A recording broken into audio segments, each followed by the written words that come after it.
હાય family, જય શ્રી કૃષ્ણ. કેમ છો બધા? મજામાં જ હશો. આજે હું બનાવી રહી છું બધાની ફેવરેટ ચીઝી ગાર્લિક બ્રેડ. એના માટે મેં અહીંયા અમૂલ બટર લીધું છે, જે મેં મેલ્ટ કર્યું છે, અને અહીંયા ખાંડેલું લસણ પણ મેં એડ કરી દીધું છે. હવે બંનેને વ્યવસ્થિત પ્રોપર રીતે આપણે મિક્સ કરીને થોડુંક ક્રીમી લુક આપી દઈશું. તમે જુઓ છો અહીંયા ક્રીમી લુક દેખાય છે. હવે બ્રેડની એક સ્લાઇસ લીધી છે મેં અહીંયા. એની ઉપર હવે હું આ બટર સ્પ્રેડ કરી દઈશ ગાર્લિકવાળું. બહુ ઇઝીલી સ્પ્રેડ થઈ જાય છે. અને હવે એના માથે હું નાખીશ બધાનું ફેવરેટ ચીઝ. ચીઝ મેં અહીંયા ખમણી લીધું છે, ચીઝ પણ સ્પ્રેડ કરી દીધું છે. હવે વારો છે આપણા દેશી જુગાડનો. આને હું અત્યારે તવી ઉપર શેકીશ. બહુ જ સરસ શેકાય છે. જેની પાસે ઓવન નથી હોતું એ બધા દેશી જુગાડથી જ આ બધી વાનગીઓ બનાવીને ખાઈ શકે છે અને એની મોજ માણી શકે છે. તો અહીંયા ચીઝી ગાર્લિક બ્રેડ તૈયાર છે. તમે જુઓ છો કે લુકમાં બહુ સરસ છે, અને હા, શેકાય પણ છે.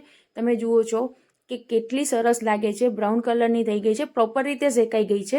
હવે આપણે બનાવીશું વેજીટેબલ્સ ગાર્લિક બ્રેડ. તો એના માટે મેં અહીંયા લીધા છે કેપ્સિકમ અને થોડાક પનીરના ટુકડા. તમે ધારો તો આમાં તમે ડુંગળી પણ એડ કરી શકો છો, બીજા વેજીટેબલ્સ પણ એડ કરી શકો છો.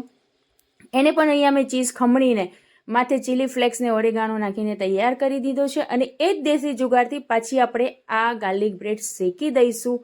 ટેસ્ટમાં ખૂબ જ સારી લાગે છે. ચીઝ પણ સરસ રીતે મેલ્ટ થઈ જાય છે. તમે જુઓ છો, એક વધારે નહીં, ખાલી 2 થી 2.5 મિનિટ સુધી તમે રાખો એટલે પ્રોપર રીતે બ્રેડ શેકાઈ જાય છે અને ચીઝી પણ સરસ થઈ જાય છે. તો મને ચોક્કસથી કહેજો કે આ દેશી જુગાડ સાથે તમને આ ગાર્લિક બ્રેડ કેવી લાગી. ત્યાં સુધી